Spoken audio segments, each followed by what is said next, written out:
falar devagar.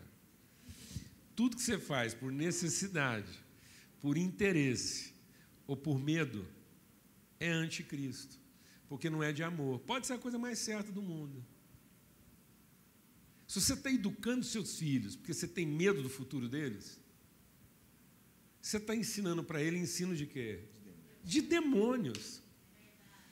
Você é um demônio ensinando seu filho, alimentando nele uma expectativa de futuro e não uma certeza de eterno. E você está fazendo uma coisa certa. Aí alguém diz, você está mentindo? Não, você não está mentindo, mas você não está revelando para ele o que é? A verdade. A verdade do que já foi feito. Você está ensinando ele a buscar poder, sendo que ele tinha que desenvolver autoridade. Quando eu trabalho em cima do que Deus já fez, eu tenho autoridade. Quando eu trabalho em cima do que Deus ainda fará, eu estou buscando o quê? Poder. Então nós ainda estamos na dependência do poder, em vez de estar no exercício da autoridade. Nós ainda estamos dependendo de poder. Então, dependendo de poder, nós vamos ver um mundo de conformidades. Então, por isso que o Evangelho faz com que eu não viva conforme. Então, há uma conformidade. O diabo não mente, mas também não te fala a verdade. Porque aí, sendo isso, ele é um sofisma que gera um engano, porque não é mentira. Não é mentira que tem que ir para a escola, não é mentira que tem que trabalhar, não é mentira que tem que se esforçar, não é mentira que tem que louvar, não é mentira que tem que buscar a Deus. Mas o motivo está equivocado. Porque ele colocou um motivo de expectativa quando tinha que ser um motivo de perspectiva. Ele colocou um motivo de fora para dentro quando tinha que ser um motivo de dentro para fora. Ele fez a gente pensar que nós vamos ser cheios de fora para dentro, quando, na verdade, nós somos cheios de dentro para fora, como quem transborda. Nós somos uma fonte que transborda, e não um jarro que nunca se enche. Por isso que ele diz, quem come esse pão nunca mais fará nada por fome, nem por interesse. Quem come desse pão nunca mais terá fome. Porque agora a minha fome é outra, minha fome é muito mais de repartir o pão, é de ter com quem comer, do que o que comer. Qual é a sua fome? Com quem comer ou o que comer? Qual é a sua fome? E aí você vê como é que o anticristo, ele é sofismático, né? Ele trabalha numa escala de poder, enquanto Deus quer trabalhar numa escala de autoridade. Jesus veio totalmente desprovido de poder. A Bíblia diz que ele veio sendo menor do que os anjos. Então, esse demônio aqui em Cafarnaum, que sumiu diante da autoridade de Jesus, ele estava correndo da autoridade, porque poder mesmo ele tinha mais do que Jesus. Tanto que quando Jesus se entregou aos poderes desse mundo, ele foi morto, para mostrar que a autoridade que ele tem na vida prevalece sobre todo o poder. Então, quando todo mundo achou que tinha matado ele, a vida venceu a morte. E ele voltou em autoridade. Glória a Deus, amado. Quem está entendendo isso aqui? Então, isso é uma ressignificação. Agora, poder mesmo, ele tinha menos que os anjos, porque está lá em Hebreus. Ele tinha, Deus o fez um pouco menor do que os anjos. Então, Jesus tinha menos poder do que o menor demônio que ele expulsava. Que é um anjo. Que é um anjo. Demônio é anjo, ele vem menor do que os anjos. E anjo é a menor escala dos seres celestiais. Em cima de anjo tem arcanjo, querubim, serafim, e Jesus veio menor do que os anjos. Porque filho não tem que ter poder, filho tem que ter autoridade. E você está ensinando seus filhos a ter autoridade ou a buscar poder? Porque se você está ensinando seus filhos a buscar poder, eles serão filhos de quê? De demônios. Eles serão escravizados dos principados desse mundo. Mas se você está plantando no coração dele a semente de que ele é filho, e, portanto, independente do poder que ele tiver, ele continua tendo toda a autoridade. E aí o que o diabo veio oferecer para Jesus quando ele está totalmente fragilizado? Então Jesus já não tinha nenhum poder assim, nessa perspectiva. Aí ele é levado ao deserto para ter fome. Não há tentação sem fome. Para ser tentado mesmo tem que ter fome. Aí Jesus é levado ao deserto para ter fome, assim, para estar lá no limite das necessidades, da sobrevivência. Aí, quando ele está lá no limite da sobrevivência, ou seja, a partir mais um dia, Jesus morria sem ser na cruz. 41 dias, Jesus estava morto. Porque 40 é o número da morte. 400 anos, 40 anos, 40 chicotadas, tanto que Paulo diz, eu levei 40 chicotadas menos uma. Ou seja, 41, e Jesus tinha morrido no deserto, virou carniça de urubu lá. Mas não, aí no último dia, o diabo veio oferecer para ele o quê? Poder para sair daquela situação. Primeiro tentando ele na área das necessidades. Por que você usa, por que você não usa o poder que Deus te deu para resolver o problema de quem? Seu. Por que você não usa o poder que Deus te deu para garantir o seu prato de comida, a sua sobrevivência? Falou, não, um filho de Deus não se alimenta disso. Um filho de Deus se alimenta da vontade de Deus, da sua palavra. Um filho de Deus se alimenta de ensino. Jesus ensinava porque ele aprendia. A palavra de Deus diz que ele, sendo filho, aprendeu a obediência. Então, Jesus ensinava porque ele era ensinado. Jesus não era poderoso, não, amado. Jesus era submisso a uma orientação. O povo acha que ele era poderoso, ele não era poderoso. Ele abriu mão do poder, ele se esvaziou de todo o poder para ser submisso a uma orientação. Então, Jesus era obediente à direção de Deus. E aí daí que vinha a sua autoridade. Gente, o que nós estamos procurando? O que nós estamos ensinando para a nossa família? Nós estamos ensinando para a nossa família que ele pode ser um burro de pau nas questões espirituais, mas ele vai estar bem desde que ele tenha o quê? Dinheiro. Porque esse é o Deus desse mundo. Se ele tiver dinheiro, está tudo resolvido.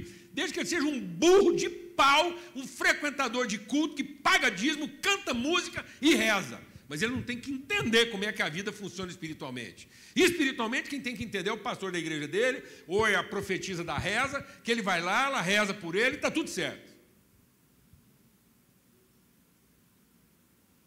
Não, mas esse evangelho não é o evangelho de Cristo, esse é o evangelho do anticristo. Que na hora do aperto vai falar assim, busca o seu poder para resolver a sua necessidade. Ou usa a sua liturgia, monte uma liturgia para alcançar seus interesses. E vou te falar uma coisa, muita gente frequenta a liturgia para ver se consegue ter os bens que ele almeja. O casamento que ele almeja, o patrimônio que ele almeja, a empresa que ele almeja. Tem uns que, inclusive, só vêm para a liturgia depois que a empresa não deu certo, e ele acha que vindo aqui ele vai recuperar a empresa, recuperar o casamento, recuperar o carro, recuperar a mulher. Uma mulher que às vezes ele tinha que agradecer porque ela abandonou ele, vinha aqui agradecer porque ele foi abandonado. E não foi ele que abandonou. Tem uma pessoa que eu falo, irmão, você veio aqui para agradecer, não pode. Tem mulher que tinha que vir aqui agradecer ter sido abandonada. Foi um livramento. Refém de um vampiro. Não, às vezes ele quer puxar para trás. Eu falo, não faça isso com você, eu não vou. Você é meu irmão.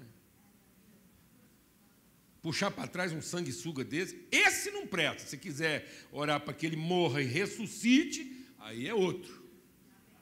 Amém. Alguém está entendendo o que eu estou falando aqui ou não? Não tem condição um negócio desse, não. Ensino. Pelo amor de Deus. E cantando. Aí eles vêm e acham que vai trazer de volta. O que deu um trabalhão para Deus tirar. Trabalhão para Deus tirar aquilo que o capeta tinha dado. Deus falou, calma, vamos limpar, tem que passar umas tempestades aí, umas enchentes, para ficar só o talo, para a gente conseguir construir isso num lugar que estava mal construído, em cima da areia, uma bagunça lascada, que não tinha jeito, levantar de novo e cair de novo. Retrabalho. Mas o capeta oferece isso, vai para o monte. Tem uma experiência de poder. Mostra lá o tanto que você é poderoso e Deus vai te dar tudo o que você está vendo. Sabe o Deus que vai te dar tudo o que você está vendo? É o anticristo. que primeiro vai trabalhar nas suas carências, depois vai trabalhar nas suas cobiças. E depois vai trabalhar nos seus medos. E aí os medos é ir para um alto de um templo, descobrir a reza, porque tem gente que consegue descobrir a reza. Eles vêm na Bíblia aqui, rapaz, agora eu aprendi a reza. Tem a reza do fulano, que quando você faz essa reza, num jejum mesmo, assim, uma coisa... Deus ouve, rapaz. Deus ouve. Deus para tudo que ele está fazendo. Sai louco lá, ensandecido. Fala, gente, tocaram a sirene. Aí Deus vem lá, louco, sirene tocando. Eu me lembro, eu dentro daquela ambulância, bem que o doutor Maurício me falou. É o código, ele acionou o mundo espiritual e Deus sai louco lá, igual a ambulância que me trouxe lá de Caldas Novas. Bem que o doutor Maurício me avisou e falou assim, Paulo Júnior, algum dia você já andou de ambulância? Eu falei, não. Ele falou, então eu vou te preparar, porque eles não vão deixar vir você ir de Caldas Novas se não for na ambulância. Vamos fazer de tudo para ver se vocês deixam você vir no carro do Paulo Neto, mas eles não vão deixar, então você já vem com o espírito preparado. Alguém aqui já andou de ambulância? Não. Não queira. Rapaz, o cara veio a 140 por hora, num caminhãozinho toco adaptado para ambulância. Os primeiros 10 quilômetros eu batia no teto e falei assim, moço, não tem um cobertor que eu possa enrolar aqui para ver se...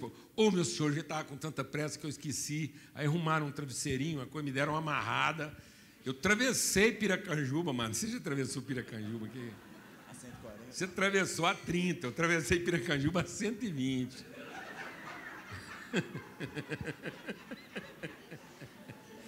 É assim. Eu estou falando isso, você está achando graça, mas tem gente que acha que descobriu essa reza aí. Que Deus vem monitorar, sirene ligada, foi o que o capeta falou para ele. Falou assim, ó, sabe o que você faz? Já que você não quer usar seu poder para resolver a sua necessidade, você não quer usar a sua liturgia para atender seus interesses, então usa suas orações para Deus te proteger das imprudências que você fez. Seja imprudente o quanto você quiser, depois reza, que Deus te protege.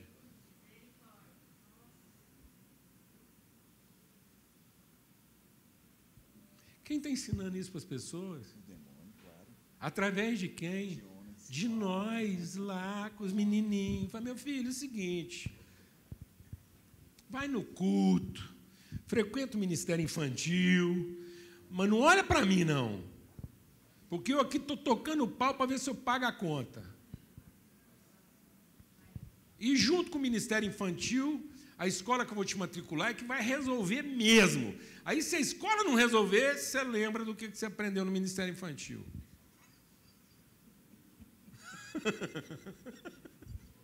Rapaz. Ó, nós vamos concluir que nós temos que acabar 11h30. Projeta 2 imagens aqui para mim, Guilherme.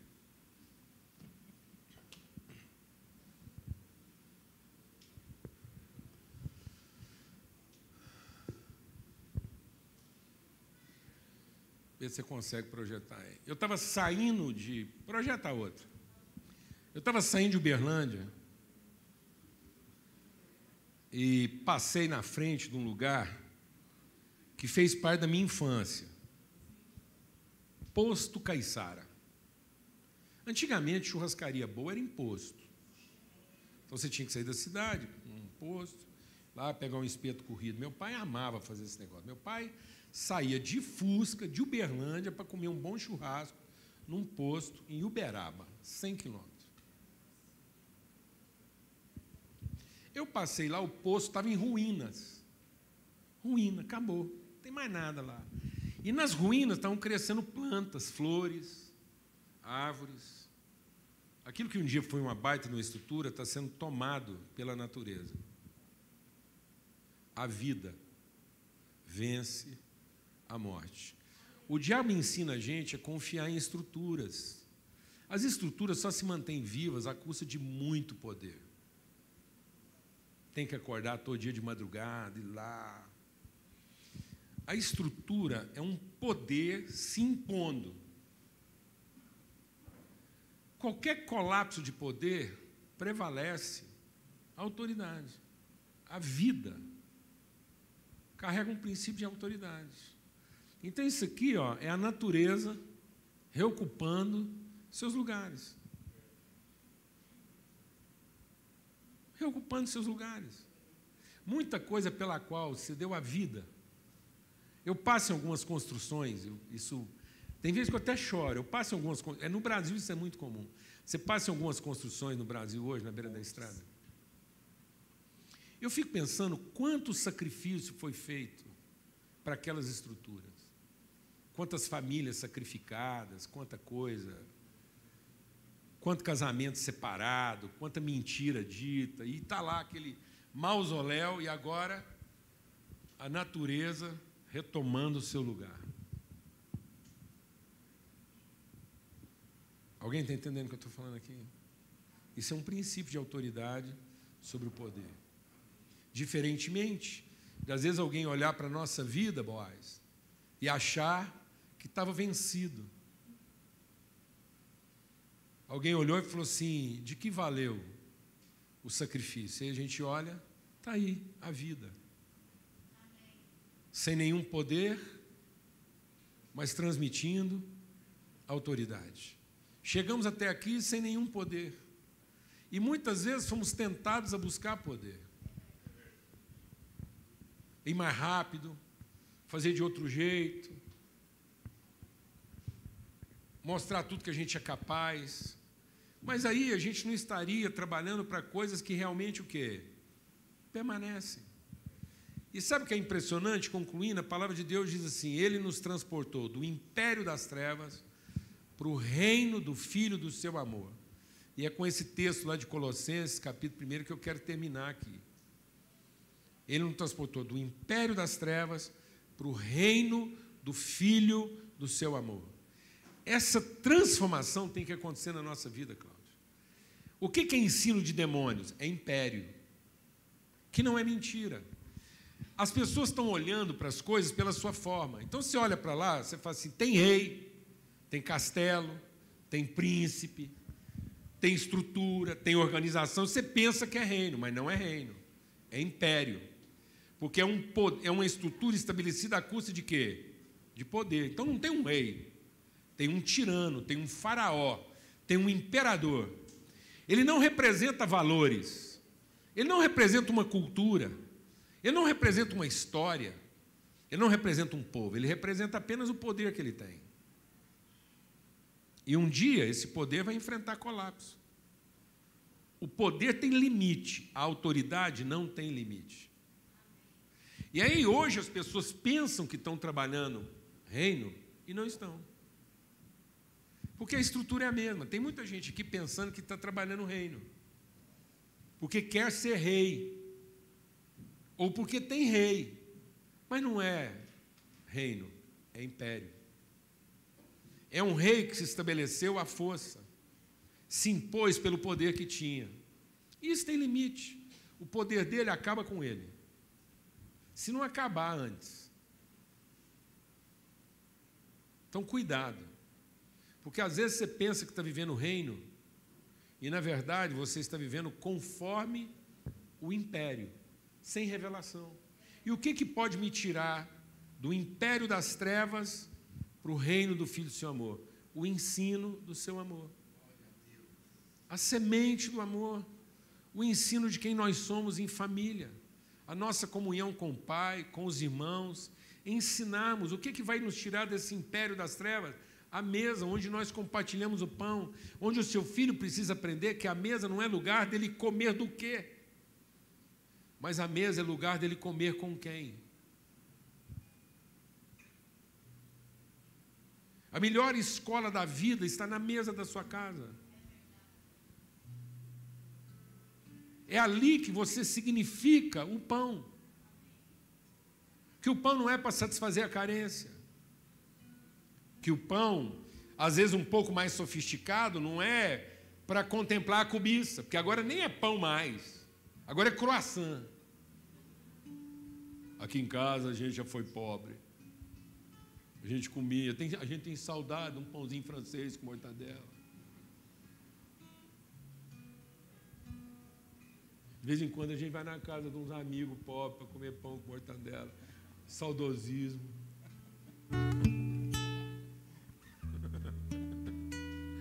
Alguém aqui está entendendo o que eu estou falando?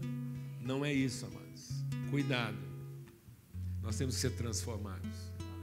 E é o ensino que vai nos transformar. Há uma cultura de reino. A todos nós entendemos os valores que a gente representa e não o poder que a gente tem. Amém? Em nome de Cristo Jesus, hoje a gente tomou um banho aqui. Um banho de testemunho, trazendo esses amigos, as pessoas, a história. Nós estamos sendo lavados aqui hoje, gente. Lavados, para voltar. Pode falar, Noel. Vem cá. Para resgatar isso no nosso entendimento, sermos transformados, purificados. Há 20 anos atrás, essa mensagem, ela não foi plantada no nosso coração, ela entrou a fóspe. Ela tem que ser injetada. Porque dava um nó na cabeça da gente, ouvindo Paulo Júnior. A minha esposa falava assim, não estou entendendo nada. Eu falei, eu também não, mas vamos ver. Vamos caminhar junto. Ele está falando a verdade? Eu falei, vamos conferir. Mas ele é fiel no que está dizendo? Eu falei, vamos conferir a vida dele, ué. Vamos andar junto com ele. Deu um nó na nossa cabeça, viu, Paulo Júnior? Eu acho que desdeu. É verdade, desdeu. É. Mas a princípio foi isso. Então, essa é a mensagem que Paulo Júnior carrega e lança essa semente. Né? Ele é a casa dele.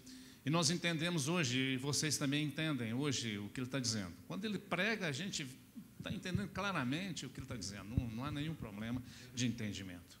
Tá bem, meu querido? 2010. Ele é amigo, eu posso abrir esse particular.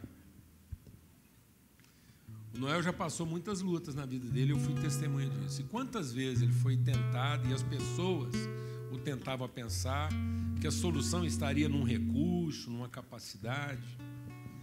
Mas o que está trazendo a casa do Noel até aqui é a mesa de família, é a comunhão dos irmãos, é a honra. É isso que trouxe esperança. Perdas duríssimas. E quantas vezes achar que agora, e no entanto, são mais de 20 anos e serão outros 20, aquilo que o Boaz compartilhou aqui com tanta abertura e liberdade, o que está salvando? A família, os irmãos, a comunhão, o pão repartido, saber que não está sozinho. O Boaz, com todas as lutas e desafios que ele passou lá, um filho ajudando o outro, consolando, recebendo. Quanta perplexidade esses homens foram testemunhas na minha vida. Quantas coisas aparentemente insolúveis. O Léo, o Mateus falar aqui do Léo, nós estamos lá recebendo a Sara, hospedando a Sara com o Henrique. Fizemos o batismo do Henrique semana passada, o filhinho da Sara. Quantos conhecem a Sara, amam a Sara? Olhar para a vida do Henrique é celebrar a autoridade de Deus sobre todos os poderes humanos. Amém? Paulo Júnior, eu fui te visitar muito tempo atrás lá na Inglaterra, né? Aquele período que você ficou um ano lá. Eu lembro da Bebel, isso tem muitos anos, 2010, né? Aí a Bebel chegou em casa, Paulo Júnior perguntou assim: ei, minha filha, como é que foi lá na igreja? Ah, pai, eu estou pegando o jeito do inglês aqui, só entendi 30% do que o pastor falou. Aí eu falei para ela assim: mas seu pai pregando em português só dá para entender 30 também. Mentira, né, gente? Mentira. É claro que não é. A gente entende tudo. A gente entende tudo. Agora, aceitar isso é outra coisa. Até cachorro. E nós estamos com muito tempo ainda, Paulo Júnior. Essa história de ter mudado o culto para as 10, nós ganhamos aí 1 hora. Que a gente tinha que sair daqui meio-dia e meio, um matando o outro de fome. Eu já olhava para o outro nervoso, falava, vamos comer, estou com fome, meio-dia e meio. Agora não, agora 11h30, ninguém está com fome. Está certo? Não. Então ninguém precisa ficar nervoso, vamos ficar calmos, nós ainda temos um tempo aqui. Não, o Enzo está falando isso, então está todo mundo calmo. Está todo mundo calmo, eu não estou com fome, já pensou? Não. Eu falo para o Paulo Júnior que eu não gosto de comer, eu gosto de experimentar. Faz um teste. De tudo. De tudo. Eu experimento. Eu nunca penso que eu estou comendo alguma coisa. É muito de tudo muito. Eu vou experimentar, Paulo Júnior. Começa experimentando, depois você vai vendo e você fica satisfeito. Irmãos, olha, é alegria mesmo poder estar aqui, família. Família é isso aqui, é compromisso, é empenho, é oferta, é dar. A Bíblia fala, 1 Timóteo 20:35, há maior alegria em dar do que receber. É Atos? Não é Timóteo, é Atos, desculpa, Atos 20:35.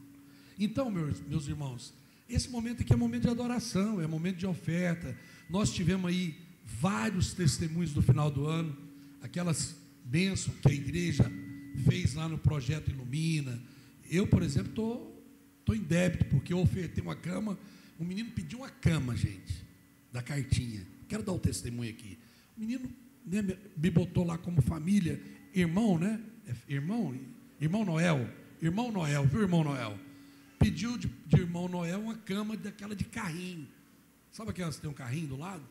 Só que eu fui encomendar a cama, chegou agora, depois do Natal. Aí eu mandei um outro presente, por enquanto, lá uma pá mecânica, um negocinho para ele brincar. E vou ter que levar a cama, que eu quero ir lá com a Lala. Quero ir na casa desse menino, quero ir lá. Não é só dar, é participar. Amém, não? Então eu quero pegar a cama, tem toda uma pedagogia.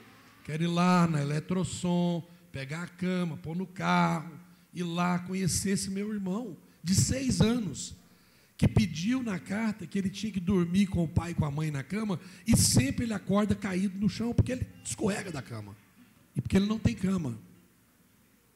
Irmãos, como é que a gente pode dormir com a cama tão gostosa, com todo o conforto, sabendo que uma criança de 6 anos, tão perto de nós, não tem uma cama?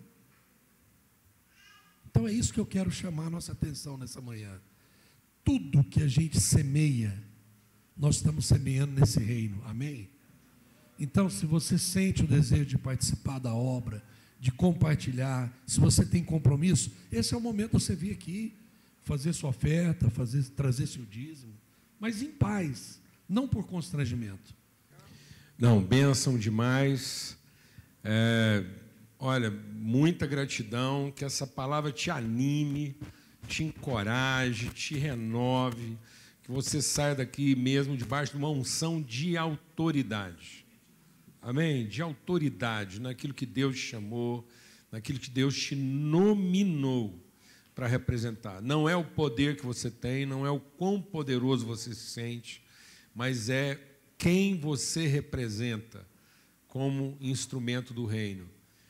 Filho do seu amor. Nós somos filhos do amor de Deus, Ele empenhou uma palavra conosco, e nessa vida nós podemos enfrentar oposição, nunca resistência. Ninguém poderá nos resistir todos os dias da nossa vida. Por isso, não desista, não se canse de fazer o bem, porque a seu tempo nós vamos prevalecer se a gente não desanimar. Então, às vezes, a gente desanima, e quando você desanima de fazer o bem, é porque você estava colocando em expectativa. Toda vez que você está desanimado de fazer bem, é porque o seu orgulho está aparecendo. Então, resista ao seu orgulho, insista em fazer o bem. O bem só é bem quando não é para nos aliviar na necessidade, nos contemplar nos interesses e nem nos poupar nos nossos medos, mas para cumprir o propósito de Deus com toda a autoridade. Amém? Então, nós fomos hoje aqui exortados a entender. Cuidado, porque nesses dias muitas pessoas estão se desviando disso, por dar ouvidos a ensino de demônios, e ensino de demônios não são mentiras, são enganos. Amém? Vamos em paz, que o Senhor faça resplandecer o seu rosto sobre todos, nos dê paz. Valdir, meu irmão, bênção de Deus, alegria te ver aí, ó. Graças a Deus. Forte abraço a todos.